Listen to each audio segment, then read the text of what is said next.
Good evening, everyone, and welcome back to the Astro Imaging channel. I'm Eric. I'm your host tonight. And I said, what? Good evening, everyone. Well, the presenter tonight is in Cologne, Germany. And so it's good morning to Frank Sackenheim, who's going to tell us all about a new program that I said was GraXpert, but it's actually GraXpert. But he'll be telling us more about that in a couple of minutes. And if there are a couple of things that we struggle with in putting together astrophotography images, one of them was discussed last week. Good evening, everyone. Well, on how to do stretching, and this will be another one. So I think these are two things to really pay attention to and to improve your astrophotography. But before we do that, I'm just going to take a moment to share my screen because we have some interesting presentations coming up. Share my entire screen. And we'll put that, let's see, over here. And go over to our calendar. So tonight we have Frank. Next week we have Evo, who's going to tell us all about focusing. Once again, one of the things that we really need to concentrate more on focusing. And then Alyssa is going to come from the Science Institute to tell us about visualization of the web imagery. And I know that's another really hot topic. We've had a presentation or two on how to do those kinds of take those data and put together an image, and she's going to tell us more about it. John Hayes is going to come next. John always has an interesting presentation. We get a journey from Sid next week, and then we have a Yazoo has got a nice collaboration going. They got some excellent images and so on. We have a couple open things, open dates, August 13th. So if someone wants to volunteer and has some interesting stuff to present, drop us a note. There's a little form on our site.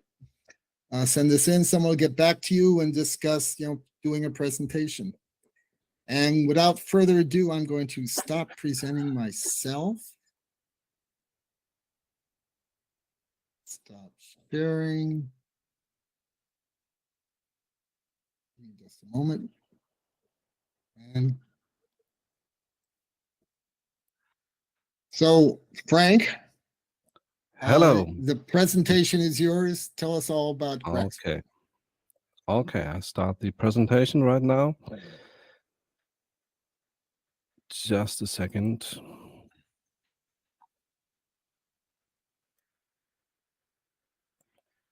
Okay. So hello everyone, and first of all, I'd like to say it's a great honor to be here. I'm a long-time viewer of the Astro Imaging channel. I've learned really a lot from all the presentations here, and hopefully I can give something back tonight. I should apologize for the fact that I'm not a native speaker, so if you don't understand me, if I say some mumble jumble in between, don't hesitate to ask some questions. Concerning questions, I will start with the PowerPoint presentation and tell you a little bit about how we developed the software and about some technical background. I will not go too much into detail about the technical stuff, but some basic functionality of gradient removal I will talk about. And so after the presentation, I will go to the software itself. And in between that, we could maybe, or I could answer some questions. Okay. So my name is Frank Sackenheim, or Frank Sackenheim, however you like to pronounce it. I'm an astrophotographer from Cologne in Germany. Cologne is a city in Germany. It's not the biggest city in Germany. You might know Berlin, which is our biggest city, but Cologne is roughly about 1 million people living there. And yes, is a very polluted area. And so I have to go outside of Cologne, about an hour southwest of Cologne. I go to an area, it's called the Eifel region, where I can do astro imaging. But once a year, I'm in Namibia and South Africa. And if you have a look at my home page, I will skip to the next slide. If you have a look at my homepage, you will see that a lot of images were taken in Namibia under very good sky conditions. I'm also a member of the Capella Observatory team. Some of you might know the Capella Observatory. Those people are around for, I think, 20 years now, and I'm a member since 6 or 7 years or so. And we do remote astrophotography with a 24-inch telescope on Crete Island in Greece at Mount Skinnakos Observatory, and our telescope is called Ganymede. Just a couple of weeks ago, we installed another remote observatory in Namibia, a small one compared to the 24-inch. It's a 4-inch Takahashi refractor telescope. Yeah, and this is what we are doing with the Capella team. I'm also doing YouTube on a regular basis since 2019. It's called Astro and right now I think I have around 11,000 followers on YouTube, and so I think I'm quite well known in the German community, which is German in Germany and in Austria and Swiss maybe. I was looking for my own community, and so in 2022 I created my own Discord channel, or I should better say I hijacked an existing Discord channel. This Discord channel is called Dark Matters, and this is also the origin of GraXpert. When I was starting Discord, I created a room. I first called it a parlor. I don't know if the word parlor is common. In Germany, we would say a saloon, but saloon might be something different in the US. We revised the name of this room meanwhile and called it Think Tank, and I think this is more what it is like. And on my first day, I did a little video conference, and I was talking about my ideas. And yeah, one of my viewers on my YouTube channel, he asked the question if I could write a Photoshop action to remove gradients. My first reaction was, nah, I can't do that. And yeah, but after 2 years, I was quite bored due to COVID-19. I sat down and tried to write a Photoshop action. And I knew a method when I started astrophotography. There was a method going around in Photoshop to remove gradients. And I remembered this method, but I couldn't make it into a Photoshop action. So I quit and said, okay, I can't do it. I talked about in this video conference on our Discord server, and I got the attention of 3 people. Those 3 people were Steffen Hirtle, David Schmelter, and Christian Gesse. And yeah, and we developed an idea of creating our own software, standalone software for removing gradients. Yeah, this is how it all began. And so there is a team. I'm actually not, I didn't wrote one single line of code, actually. I had the idea for the software, but the other guys, they actually wrote the software. I wrote the manual. I did some videos about GraXpert. I do support for GraXpert, but I'm not a coder, so to say. So I don't know much about, software development. We decided then to go standalone, to write a standalone software, and it should be free to use for everyone. This was our goal, and it should be quite easy to handle. And I have to say I haven't had much of an expectation for the outcome. I thought it's a small project, but it turned out to become a bigger project actually. So all those three guys, David, Christian, and Stefan, they all came up with their own idea of an algorithm that could do the job. And this is why we have actually in the software GraXpert, we have three such algorithms for gradient removal.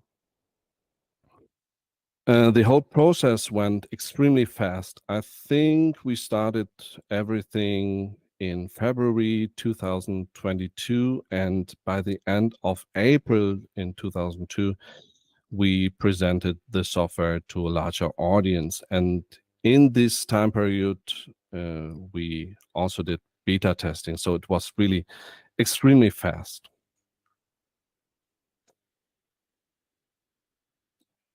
Yeah, I was speaking, I think I was speaking ahead, and that was the slide I was speaking just about. So what are gradients? Gradients are changes in brightness that are not part of the actual scene or the astrophoto itself. So they don't belong, in easy words, they don't belong to the image, and you should somehow get rid of those gradients. Gradients come from different or there are different reasons for gradients in your images. For instance, missing flat frames or bad flat fielding.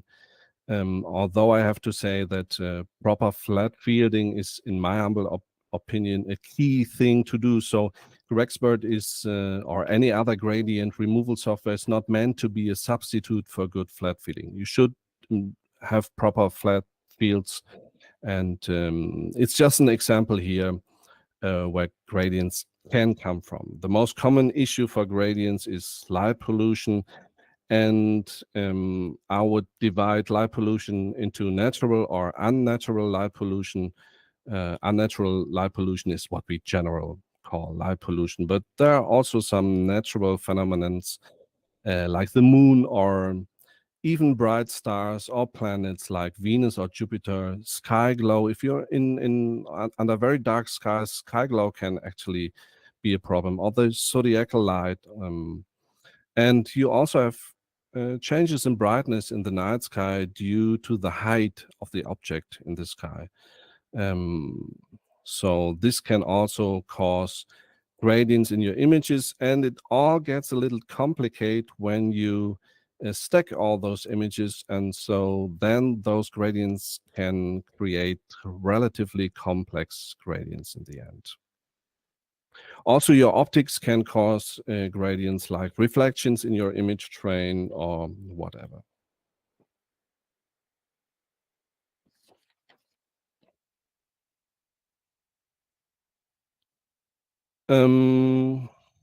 Okay, where we are now. Yeah, we have to get rid of this contamination. So, and if you get rid of this contamination, we gain a better contrast in our images. And all in all, you can say the image processing later, if you remove the gradients, image processing is much easier. And in the end, what you get is a much better image, I would say. To get rid of gradients, you do not only need the right tools, a good software, you also need a basic understanding of how those tools work. This is my opinion, and I will talk about that in a minute. What I'm talking about today when I talk about GraXpert, actually this is also true for other programs like PixInsight, DBE or ABE, or Serial. Serial has its own gradient removal, Astro pixel processor, and so on. But basically, they all doing the same. So what I'm saying now in a minute is true for all those software. So how do we remove gradients? You can see in this slide here, the left image is our image with the gradients, and so we put little sample points into the image and measure the sky brightness and also the color of the background sky at this point where the sample is. And so we put a lot of samples all over the image and calculate a background model. And this is what you can see in the middle. This is what comes out of this calculation. It's the calculated background model, and we simply subtract this from the original image, and then we get a flatted image. Maybe it's worth to say that it's not necessarily so that we have to throw a ton of samples on the image to get a good background correction, but I will talk about this later also. So now we come to the technical part, and let me say before I continue, I'm not an engineer or something like this. I don't have a grade in any technical subject. I'm a musician. That's my main job. I play the saxophone. I can tell you a lot about jazz or music in general, but not about mathematics, for example. Anyway, I'm very interested in all those technical details, and I really love and like to explain things in a simple way so that everyone can understand them. So, but don't judge me if I'm not super accurate about those technical stuff. But I think in the end you will get a basic idea how gradient removal will work. Let me have a little sip of water.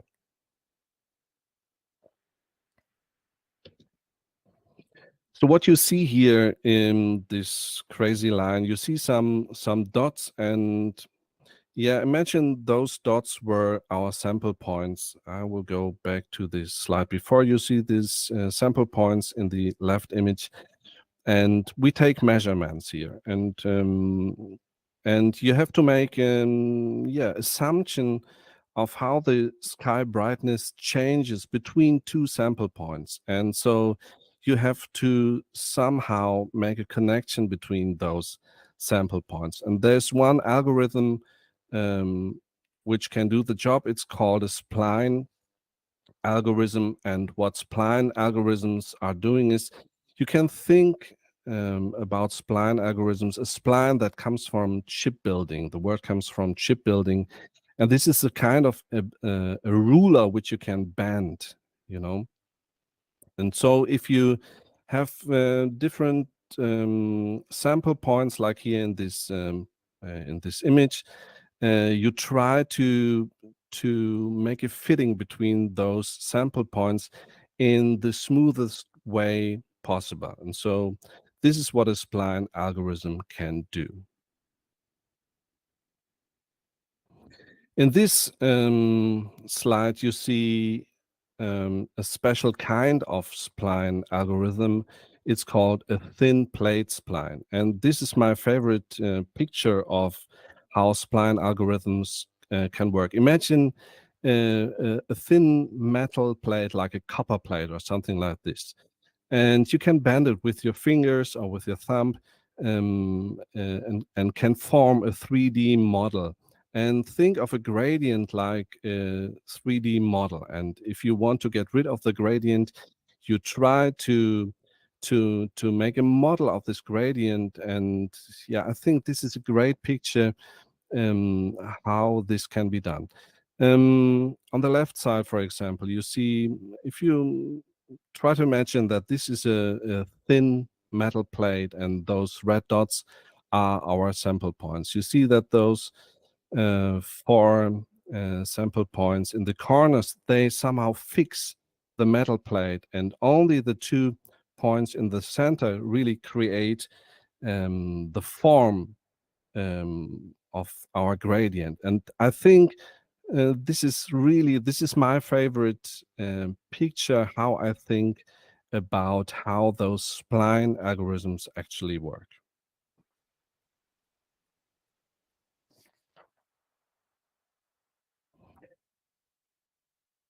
So spline algorithms can come in different forms like the basic spline algorithm, for example, is or was used in the software Serial. And one of the programmers, he came with another algorithm. It's called RBF, which is called radial basis function. Actually, until now, I don't know what exactly this algorithm is doing, but think of it like a more advanced spline algorithm. What you see here, those images are some examples of what you can do with those spline algorithms. You see, for instance, you can create a map. Imagine you're on a remote island. For the first time, you're the first guy who's coming to an island, and you have to create a map. So you take some measurements about the height of the area where you're in, but you can't go everywhere. So you have to make an assumption of how the landscape should look like. And you can do this actually with those spline algorithms. The third and for me, most interesting algorithm we worked with is called kriging. And kriging is named after geologist Danny Krige. He tried to find a mathematical solution for gold digging, actually, in South Africa. And Krige thought to estimate the most likely distribution of gold based on samples from a few boreholes. So that is quite interesting, I think. And so, gradient removal is basically the same like creating a map of whatever. For instance, on the right side, you see a map. This is, in general, they call it a heat map. And this could be, for instance, light pollution, but actually it's not. I think it's the growth of wheat in a field or something like that.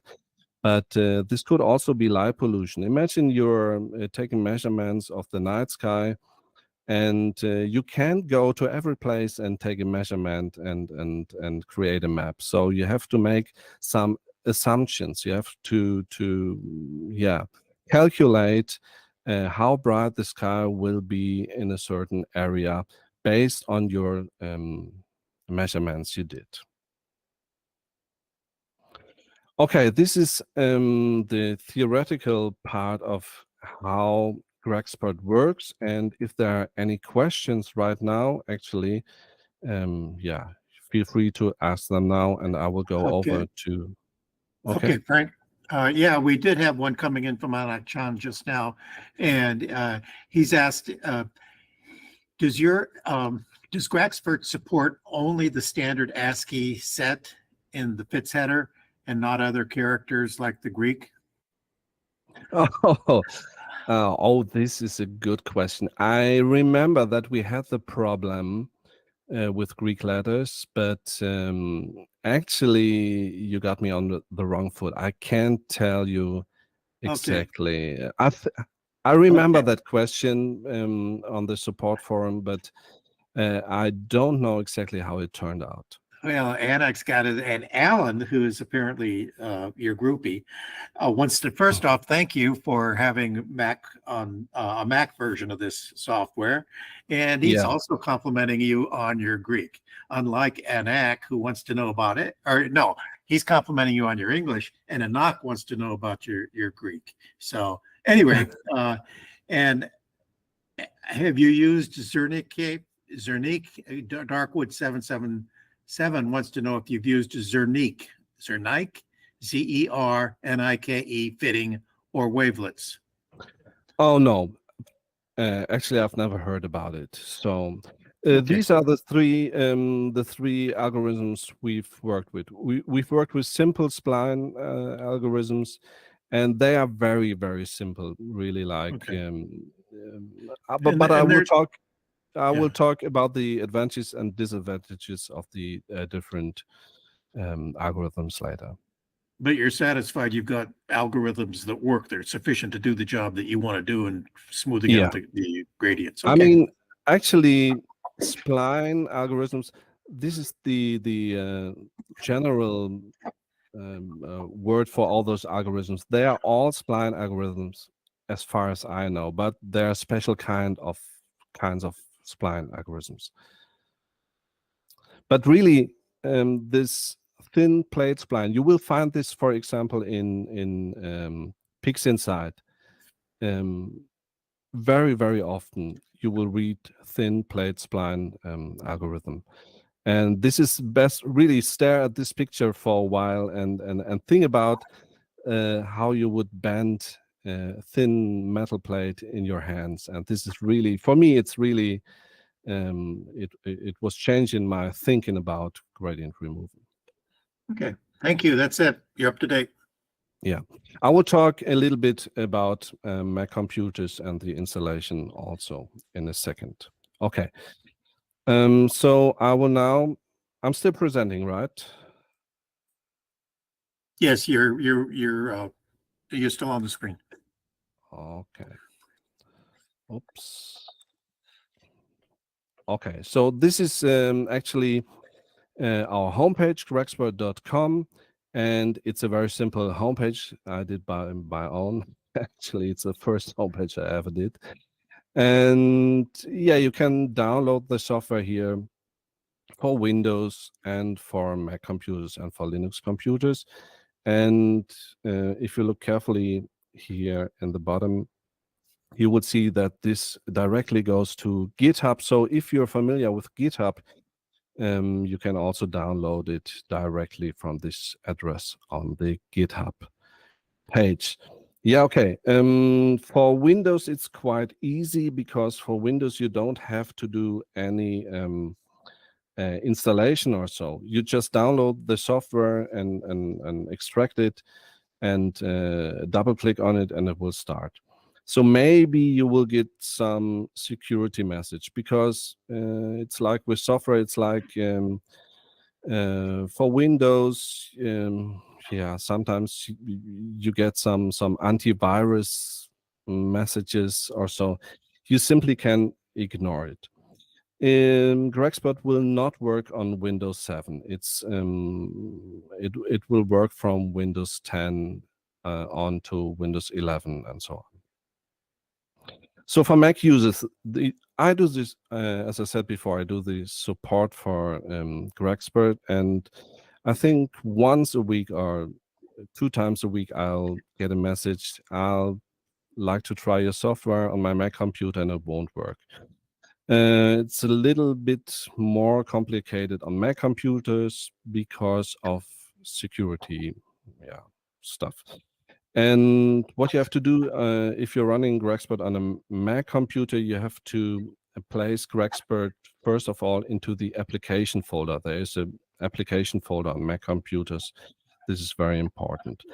Then if you start GraXpert for the first time, there will appear a message and saying something like the software is not secure or something like this. You have to click on OK and then go to Settings, Privacy, Security. And there you have to allow the software to be installed and started. And if you did so, you should try to start GraXpert from the console or via Launchpad. Launchpad is, as I understand, yeah, a thing to launch programs in the Mac environment. For Linux users, you have to make it an executable. I think people who use Linux know how to do it, but if you don't know how to do it, you unpack GraXpert and into any folder, and then you have to go into the folder with your terminal and enter chmod u+x GraXpert -Linux, and then you should be able to start the software with a double click. Okay, that's for the installation. So for Windows users is really simple. As I said, you will find GraXpert in your download folder, and all you have to do is do a double click and it will start.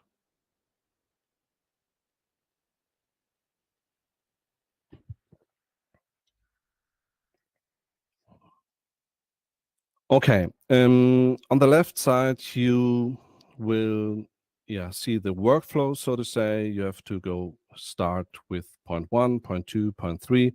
And this is all described also in the help menu. So if you click on the help menu, there is a brief introduction to the software. So first of all, you have to load your image. Then you have your stretch options. Then you have to do the sample selection, the calculation, and you can save the image. Here are also some key bindings, which I will talk about in a minute. Also, there's an advanced tab. For instance, you can choose a different sample size, but we will see how this works later. So it's quite easy. You start with number 1, load image. Then you just navigate to your folder. I think I put it in here for the presentation. This is my example picture. It will take a while, maybe. Depends on how large the image is. So as you can already see, normally the default setting, I think, is no stretch. So I have to say that it's from our perspective is very important to do gradient removal very early in the workflow. I'll do it right after stacking. So even before I do anything with the picture, I do gradient removal. We can debate maybe if it is better to first do the color correction, but also my opinion is you should first get rid of all those gradients and then do the color correction. So, okay, you have different stretch options, like you can do 10% stretch, and but I would recommend, and most people do recommend, to just go to the highest value, which is 30%. And also, I think the saturation default setting is at 1.0, but I would recommend to set it to 2, because simply you see those gradients much better if you raise the saturation level. No, doesn't do it. No. Okay, and now comes the, I think, critical part, and there are different ways to put samples in those images. You can just do a left click, and if you do a right click, the sample disappears again. So left click, and you can put samples all over the place. And if you hold and left click, you can move this sample point elsewhere. And this is also described here in the help section, I think, under key binding. So left click on picture, set sample point, left click on picture and drag, move, left click on picture and drag. You can move the whole image. And if you press backspace, or I think Control and 0, you can go back to your initial view. So right click on a sample point, deletes the sample point, and with your mouse wheel, you can zoom in and out, which is also helpful because you want to set sample points in the sky background. And to see where those sky backgrounds are, you might zoom in. Okay, this is this part. But there's also backspace. And there's also another way to set samples on this image, which happens to be here in this button. And you simply can just automatically create a grid of samples in this image. I will hit this create grid button. As you can see, you will get samples all over the point. Here's a grid tolerance slider. If you lower the grid tolerance and create grid, you will see that not in every part of the image those samples will be set, because this is kind of a threshold value, and yeah, everything that is below that threshold, you will get a sample point, and if your sky brightness is higher than this threshold, you don't get a sample point. And this is an idea to avoid that you get sample points, for instance, on a galaxy or on a nebula. But this won't work perfectly. So if I higher this tolerance, for instance, and create a grid, you might encounter that I get here some samples which are really on the galaxy, and this is, yeah, no good. So what I typically do is I will reset all those sample points. What I typically do is I start with just a few sample points. So I think it's quite normal that people think that the more sample points you have, the better, but this is not necessarily true. It could be if you have a simple gradient, like your left part of the image is dark and your right part is bright, then it's totally okay to just set a few sample points in this image like this, and probably you already get a good answer from the software. So this is what I'm doing very often. I just do set a few sample points, like 8 or 10 or 12, something like that, and in the corners of the image and half the way through the middle of the image, and sometimes really you don't need more sample points. So I know that this image works differently because I did background removal on this image quite some time. So I know this won't work. But if you have a simple gradient in your image, try and just set a few samples. And for the rest, let the algorithm do their job. So now we come to the calculation, and as I said before, we have 3 different algorithms you can choose from, and the default setting is RBF, and this is simply because RBF works in most cases the best. And splines, as I said before, is a very simple algorithm to remove gradients, and I think I'll never use it, and we could remove it from GraXpert, because I think it's yeah, there are not many cases where you would use it, and I think everyone would use the RBF interpolation method instead. But for, let's say, for historical reasons, we kept the spline algorithms in here. So the default setting is RBF, and I will talk about the smoothing in a minute, but let's see what happens if I hit this calculate background button.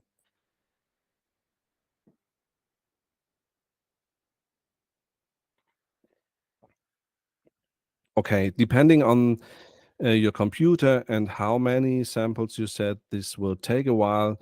I should say that GraXpert is not the fastest program in the world. We tried our best, but it's not really, really fast.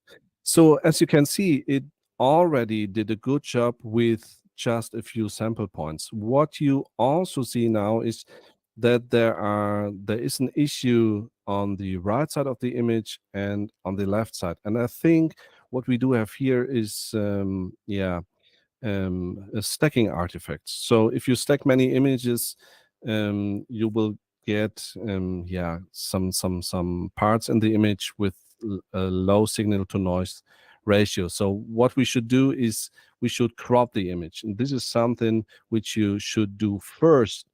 But sometimes you don't see those areas in your image, and so maybe you have to do first gradient removal and then do the crop functionality. So to do a crop, I will zoom a little out. like this. To do a crop, you simply hit this plus sign and activate the crop mode. And this is very straightforward. So you can move this little thing here and this little thing.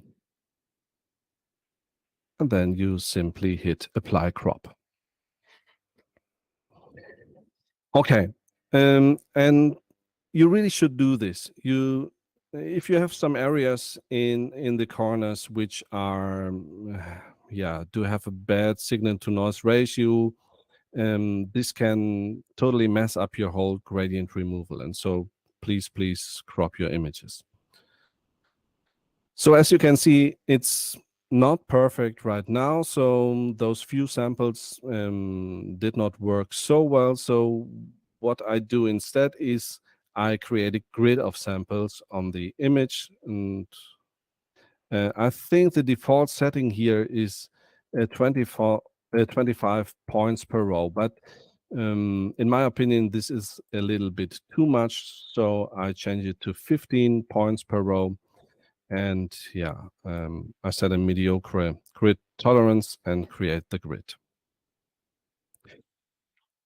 So you might have heard that it is important to avoid having those sample points on nebula or galaxy. And this is, of course, true. So what I do is with left click and I drag the sample points away from the galaxy. And you really should leave some space between those sample points and the galaxy, because otherwise you can get some strange artifacts like dark halos around those galaxy or nebula. So also here, stay away from the galaxies. Also, bright stars like this one can be an issue. We will see what we'll get if you leave it like that. Often you hear that you should try to avoid setting sample points on stars, but in general, in the software, this is there is a threshold value. So if there is a star in this sample point, it will not take place in the calculation. So this is already done in the software. So this isn't a big problem. But if you set a sample point here in this halo of a star, this could be a problem, because the software can distinguish between a galaxy halo and a star halo. And so it might think this is a gradient, and and this can cause strange artifacts later. Okay, let's give it a try. I think this is okay. No, remove that one a little.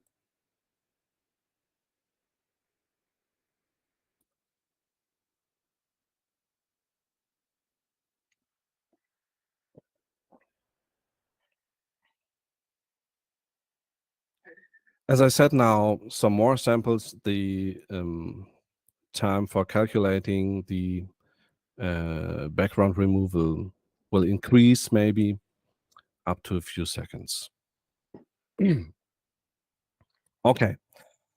What you can do now is you can switch off those sample points like this, and you can inspect your image. And a good way to inspect your image is like this. If you click on here, you can switch between the original image, which looked like this, and the process image. And you also can have a look at the actual background model. And this is very important. And you always should have a look on the background model, because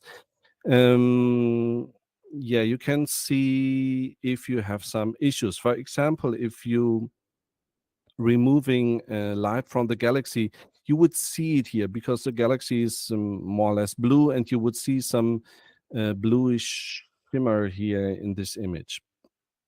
And it's also good to switch between the original image and the background model to see if everything that you inspect in the image, and like this corners here, if this is in your background model. And what you can see, for example, here is this bright star. And you see how far this halo of the star exceed in the image. And this is very interesting. And I think if it is like this, it's okay, because maybe this star is distracting anyway. So you can remove the halo a little bit by background extraction, but I will try to force it to make the mistake. Let me see. Okay, original. Okay, display points. I will set some samples here and also close to the galaxy, and we will see how this works.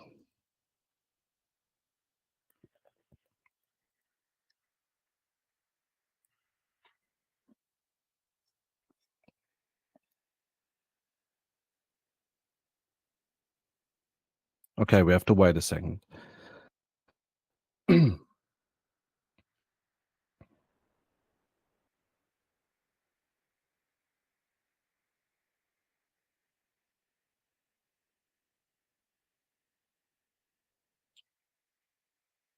Okay, this is what I'd like to show you. If you can see that the gradient removal is somehow overdoing it, and so you get those strange dark halos, and this is not what you want. So this is why I would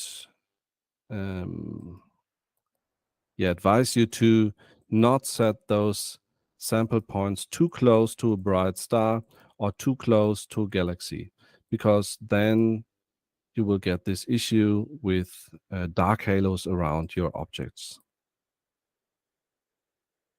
So let's remove those.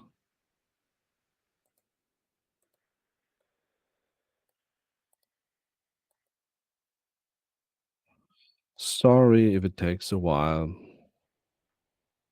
Okay.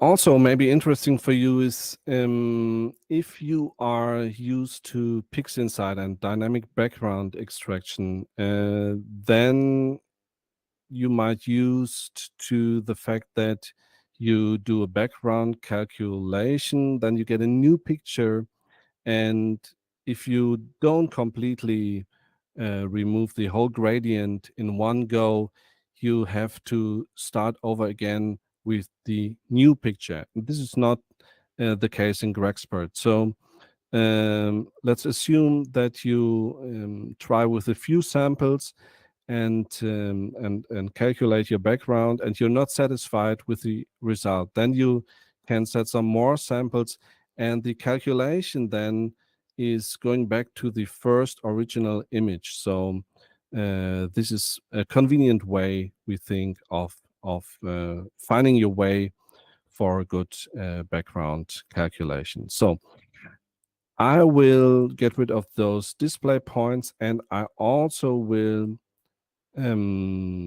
dial back the stretch to 10%. Normally 10% background brightness is what you normally do when you stretch an image, and then you will see that those gradients are completely gone. I will show the difference also in this 10% stretch version. In the original, you can clearly see that there's a green gradient here, purple gradient here, reddish gradient here, and on the right side. And if you look at the processed image, the gradient is completely gone.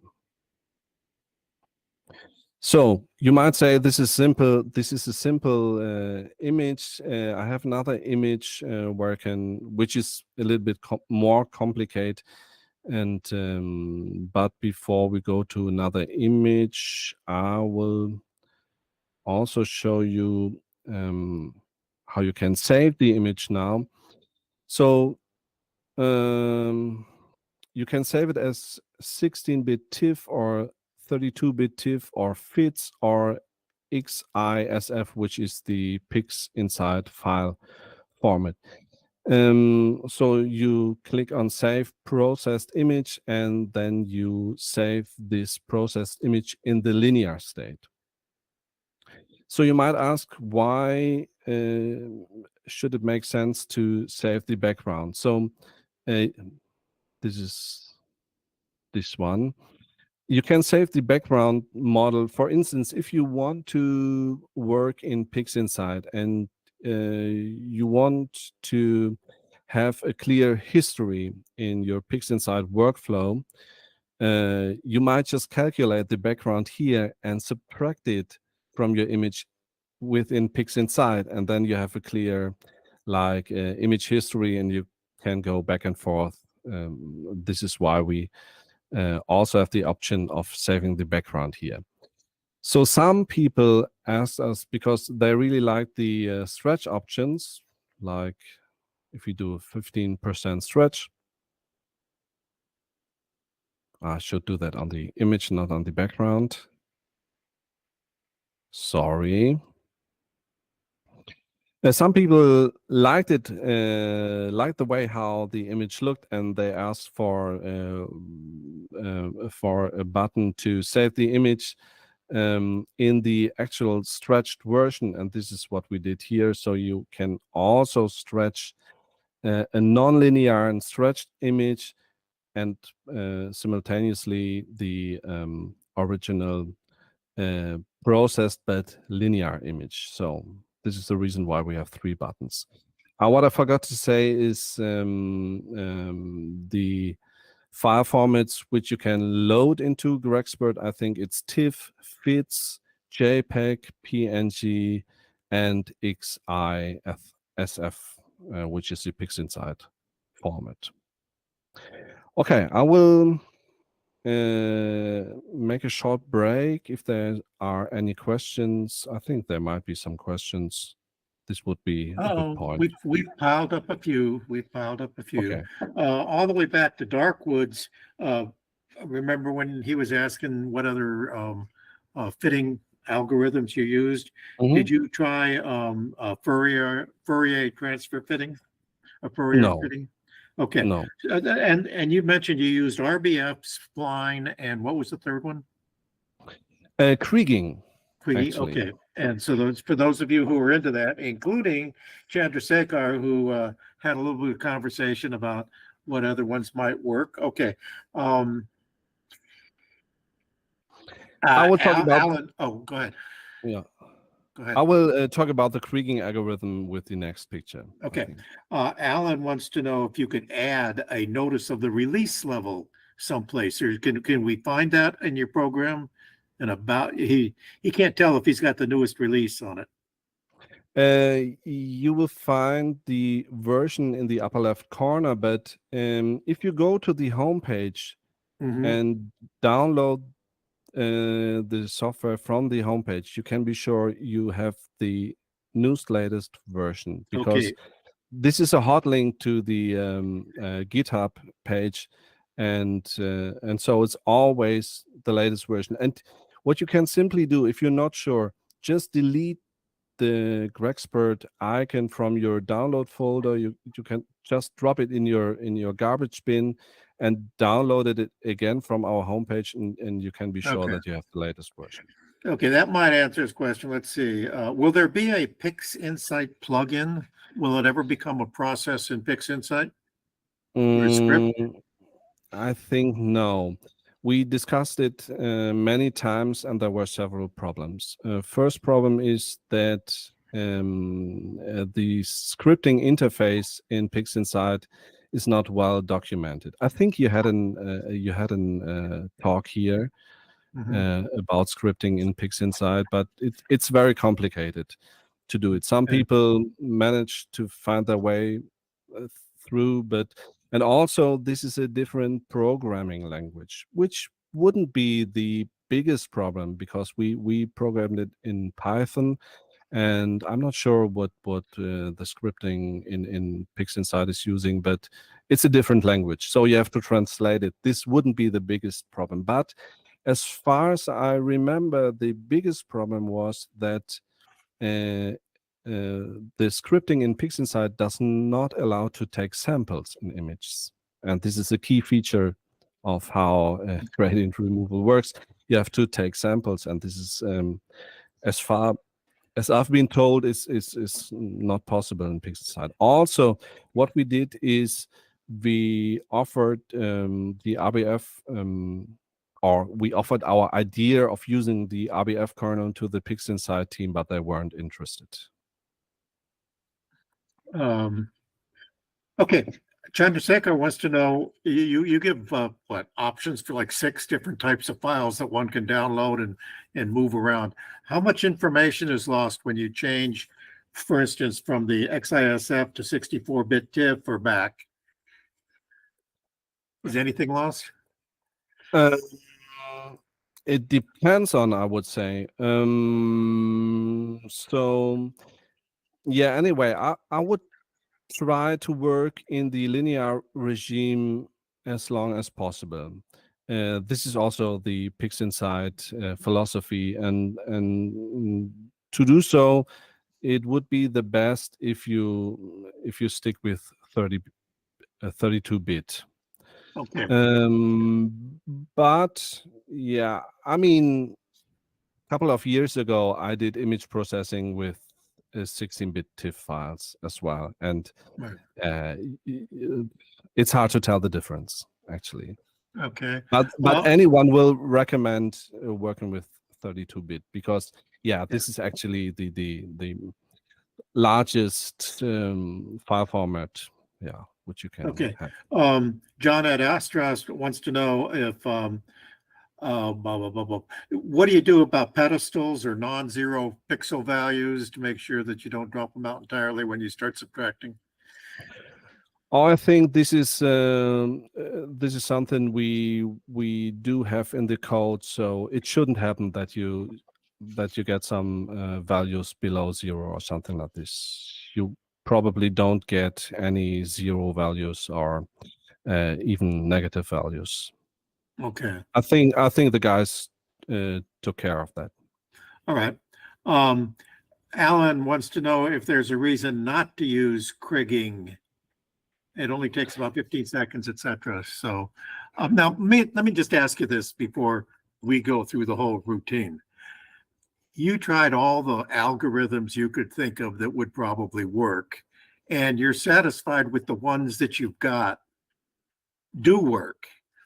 And while there may be dozens of other algorithms that could identify what the background is, you've either rejected them, not tried them, or something.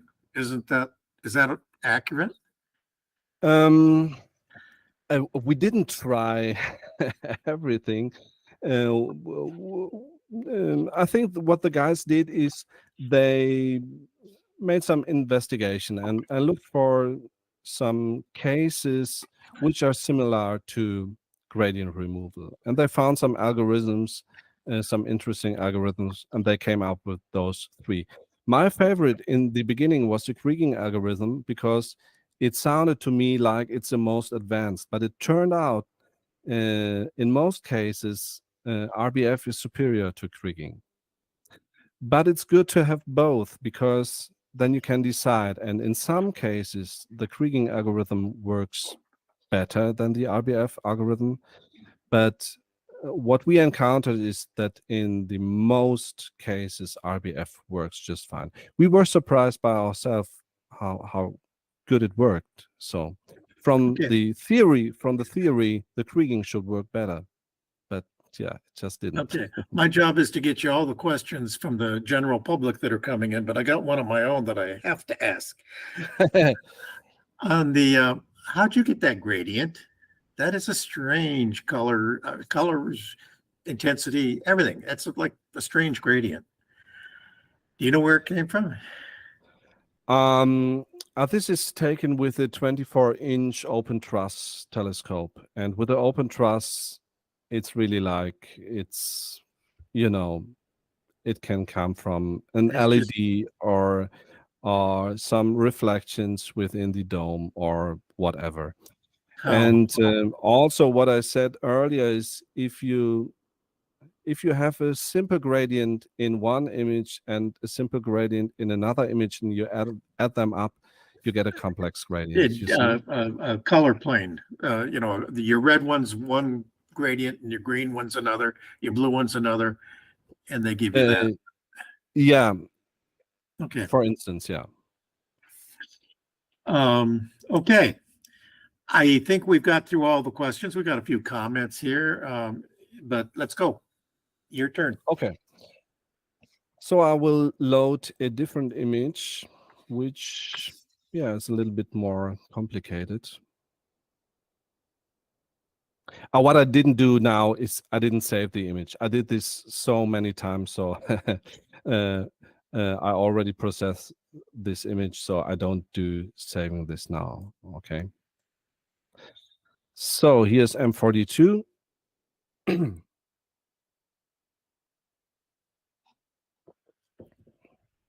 And this was taken with the Takahashi Epsilon and the DSLR. And yeah, sometimes I encounter a strange problem. And I think this is, yeah, might have to do with flat fielding. You can see it in the corners here. There's some greenish gradient, and it looks a little bit like the flat fielding is overcompensating. And I don't know why it is doing that. It shouldn't do that because, yeah, I've did everything right. So I took bias frames and stuff like this, and all the advices which are typically are given to avoid this. Yeah, I took, and so it shouldn't do that. But yeah, and it ended up with I had those strange gradients. Okay, I will dial up the screen stretch.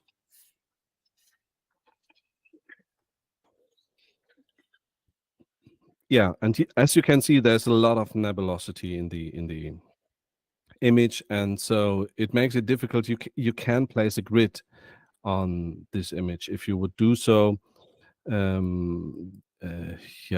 you would possibly, like in this case, you won't get an answer because the grid tolerance is set in a way that it won't set any sample on any nebulosity. So yeah, as you can see, it won't work. So I've tried to raise up the grid tolerance. Oops. It should do something. Does nothing. Okay. I forgot to turn this on. Sorry, my fault. Yeah, as you can see, if I level up the grid tolerance and create a grid, I get sample points all over the place and all over the nebula. This is not how you should do it. So I will reset this and we'll go back to what I said earlier and start with just a few sample points. And now you have to make a decision, because if you want to get rid of those gradients in the corner, you have to set some sample points here. This is unavoidable. So I set some sample points here and also some sample points here. And I can tell you already, I will not set a lot of sample points in this image. So here is the strange glow.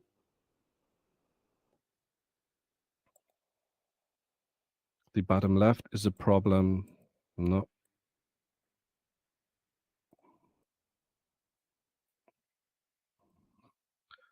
Okay, maybe this is everything I can do. So let's see what happens.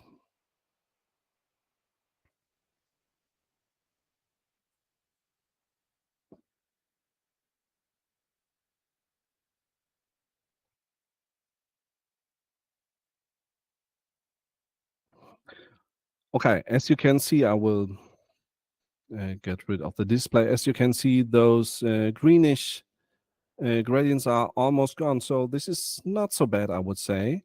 It did a great job. This is the original image. This is the processed image.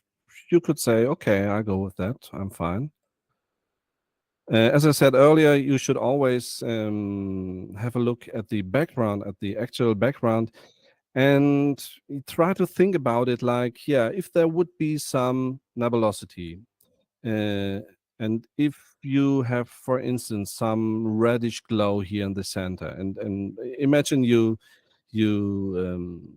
photograph the North America Nebula, something like this, and it would be in the center, and you would, in this background model, you would get a reddish gradient here.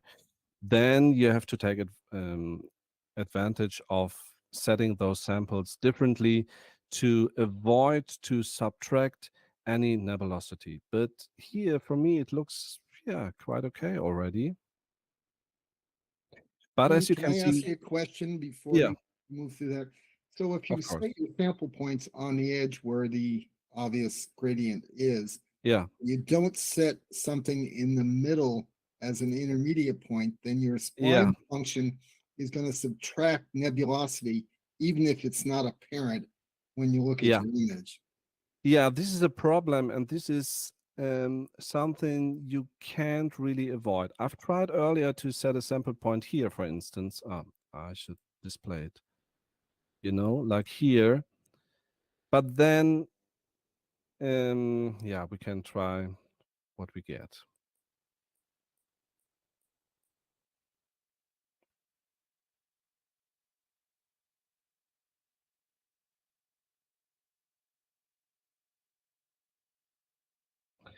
What you see now is that it's subtracted too much from the center. You see? There's too much of the nebulosity now in the model, and so you get a strange answer from the program. Instead, what I've found out is that here maybe the kriging algorithm is superior, because from my experience, the kriging algorithm is working more locally. You can think of, if you think of the whole image, you would say you work on an image globally. And if you work just on small portions of the image, you would say this is a local issue. So this little gradient here is a local issue. And I think from my experience, I'm not sure if the other guys would agree with this, but I think the kriging method works more on, or works better, if you have some local issues. And what I will do, I will set a few samples here, although I see that there is some dark nebula here. You have no other chance to set some sample points because otherwise you will see this gradient there.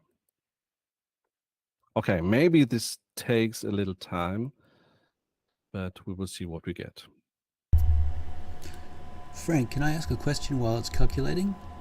With the sample selection, there's flooded generalization. What is that for? Sorry, I didn't get it. Sample selection number 3. You've got display points, and below that you have flooded. Okay. Yeah, what is that?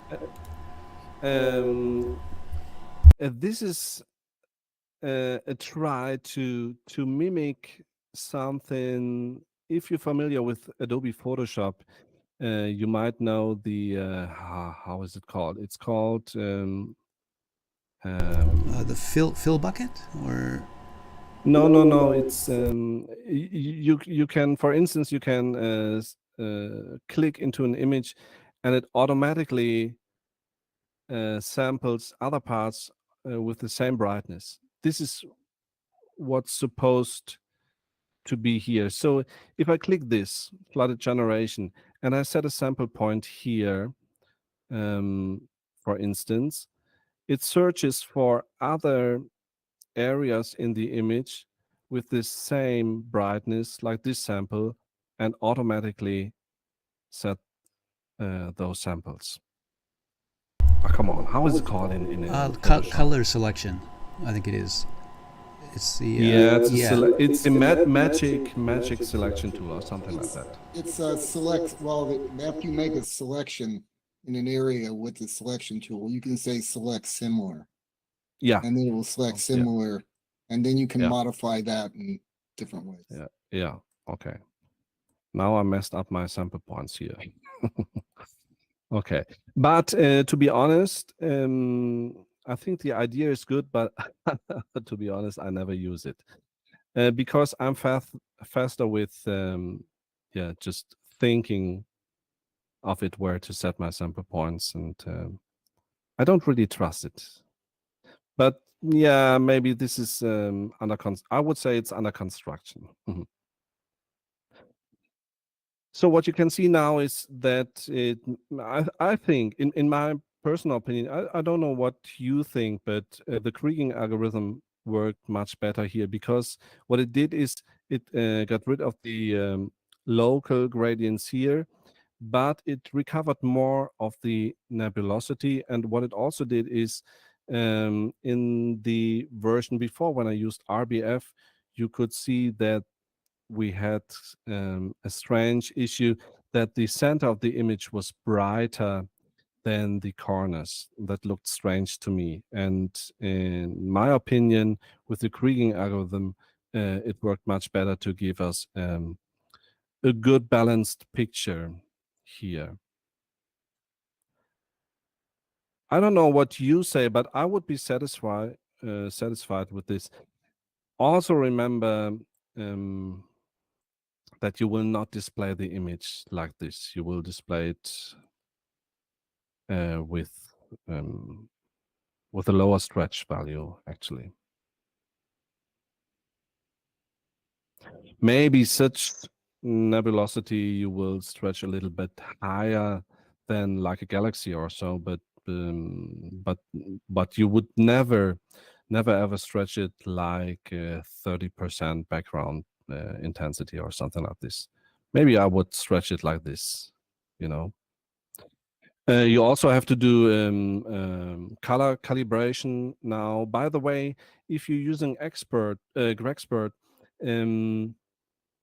your background will be neutralized. So if you have a strong color cast in your image, you will already get more balanced colors in your image if you used GraXpert. But anyway, I would do now, the next step I would do in image processing now would be a color correction, and then you get rid of those greenish colors. And maybe there are some tools to remove some green cast in your image, like Hasta Vista Green or SCNR and PixInsight, stuff like this. I don't know what you say, but I'm satisfied with this result. I mean, it's really, it's a complex picture. It's a complex area. And as I said before, sometimes you have to make a decision, and sometimes it's simply not possible to avoid setting samples on nebulosity and maybe subtract a little bit of the nebulosity, in my opinion.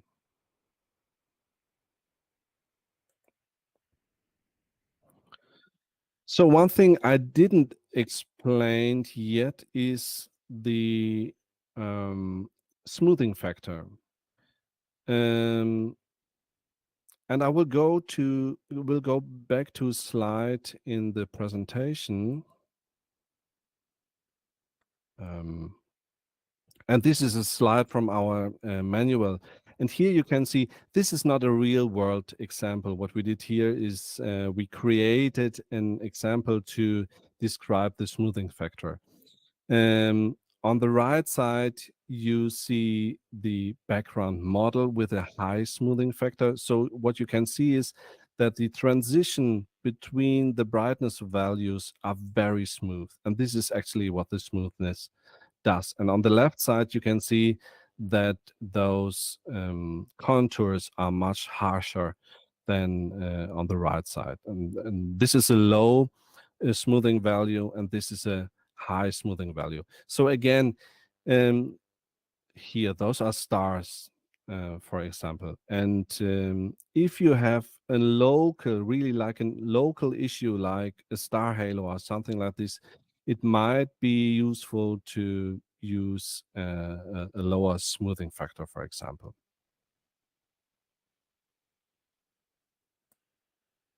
I'm sure I forgot something, but Frank, for now, yes. Frank, while you're thinking of the things you forgot, let's hit some questions, okay?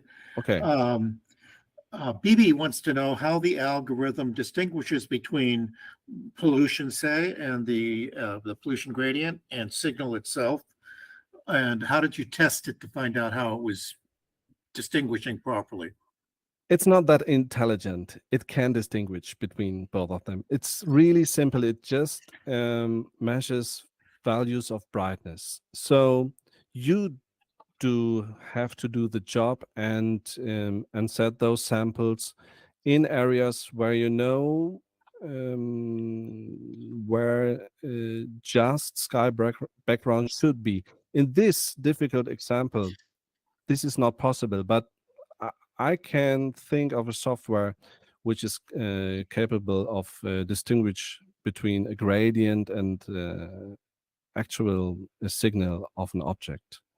Okay. So, and my friend from Marcia wants to, from Marcia, my friend from NEAC has a question, but I'm going to expand on the question. Her question was, when this works best, after local normalization or normalize the gradient, or and that's what she wants to know. What I want to know is, where do I do this? I've stacked my image. I've got my my images all set up. I've combined the LRGB combined, say, for what I want to do, and I've got an unstretched image. yes. What do I do with it? So I would say do it right after stacking. Maybe get rid of those stacking artifacts. If you're using PixInsight anyway, in the WBPP, there's this function which automatically crops your image, right? Right. So this is very convenient, actually. But if you don't have such clever thing, the first thing you should do is crop the image a little bit to get rid of these edges, and then the next thing you should do is, in my opinion, gradient removal. Okay. Now, and yeah, does that mean I do it when they're still in their color planes, or do I combine the colors into the LRGB combined and then do it? Okay. If you're working with a monochrome camera, I would do it. I would combine the RGB channels to a color image, then remove the gradient from this color image, and then remove the image, say, from your luminance image. And this is also a very interesting thing. If you set sample points, let's say you finished this image and you give it a go and say, okay, this is how I like it. And let's say this is an RGB image which you have taken with your monochrome camera, and then you want to remove a gradient from your luminance image. Then you can load the luminance image and you will get the same sample points. The sample points remain then in their position. If GraXpert encounters the same dimensions of an image, it thinks about it like, okay, this might be the same image or taken with the same camera, or and then it sticks with those sample points. This is very convenient, I think. Okay. Now there are always debates if you work with monochrome cameras, if you rather should do the background extraction on the individual RGB channels. In my opinion, it doesn't matter. And I think of it like sometimes you even in a color picture you can see those gradients much better than in a monochrome image. It's my opinion. And these roll on raw, rather not raw, whatever it's called, unstretched images. Yeah. So unstretched linear images. You Okay. can do it. I've tried before the presentation. I've tried with some pictures of a friend of mine with already stretched images, and it won't work so good with already stretched images. So it's really meant to be to work with in the linear state. So Okay. unstretched images. So what I'm going to do is I'm going to use, because I'm a PixInsight person, I'm going to use Yeah. WBPP. I'm going to take the auto cropped images and combine the R, G, and B into one stack.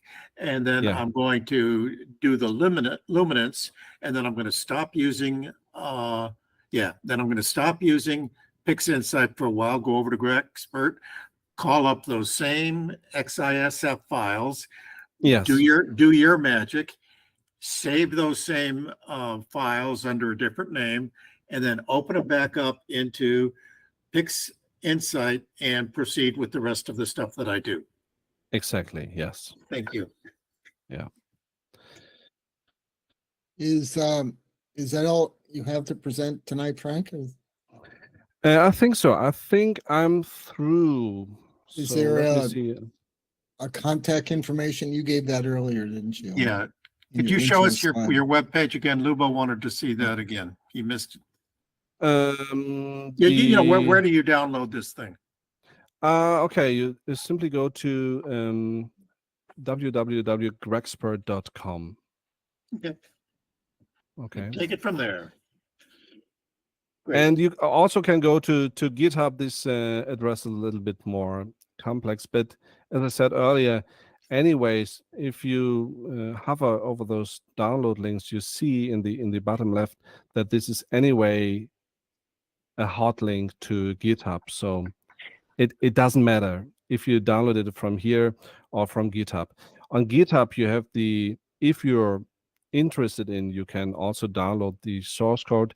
And maybe this is something I should say, I didn't do on the homepage, some information about what's new in the new releases. And so this is on GitHub. So yeah, one thing I should say is we should maybe rework this website, but yeah, it's a lot of work actually, and I'm not very experienced with doing websites. This is maybe the biggest problem. Yeah. We all started somewhere with these websites. Yeah. Okay, we've got some more important questions coming in. Okay. Beatrice, or anyway, my friend over there wants to know about IC 1318, the Butterfly Nebula part. Yeah. Can I use GraXpert for it? Because it's full of nebulosity. Yes. So one thing to notice is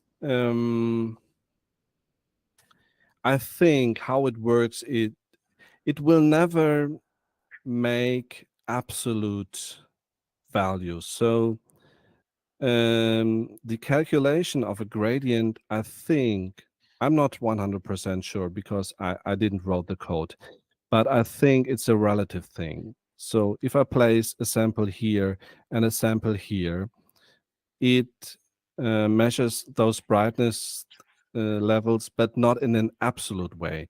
I think what it does is it describes the relative increase or decrease of the brightness and then creates the background model. So you will not end up with that your image is totally gone after gradient removal. So and what I also do is sometimes you find those little, and with IC 1318, it's definitely the case. You will find those little spots where there are some dark nebula, and maybe try to set a sample there. You know, those little spots here and there, where you can be sure that there's just dark nebula, something like this. So this is how I would approach this. And also what's important is you can start over. you know, and find your way and try. So gradient removal is also a little bit of what you need, is a little bit of experience. Hopefully, when I made my presentation, my PowerPoint presentation, and spoke a little bit how it works, imagine this picture I showed with the thin plate. If you know a little bit how it works, maybe this gives you some feeling how you should set your sample points. From my experience, it's like this. You know, setting gradients is always a bit of artwork, not Yes. just punching a button. Yeah. We would like it to be punching a button, but in fact, you have to make decisions on where to well, put points, no matter what you use. I now that you're saying this, I know what I forgot. There's another slide in my presentation, and yeah. So let's talk about our future plans. We think that GraXpert is nearly feature complete. So I think it does its job already. So we don't have to find a better algorithm or something like this. What we could try to improve is the performance, but yeah, it's difficult because we use the programming language, which isn't the fastest programming language. And so I have my doubts that the software will get massively faster in the future. But yeah, as I said earlier, I think the software is complete in its form. Speaking of faster, could you use the video card processing? No, we tried that and it didn't work. Maybe we just don't know how to do it, but we tried several times and we weren't able to do it.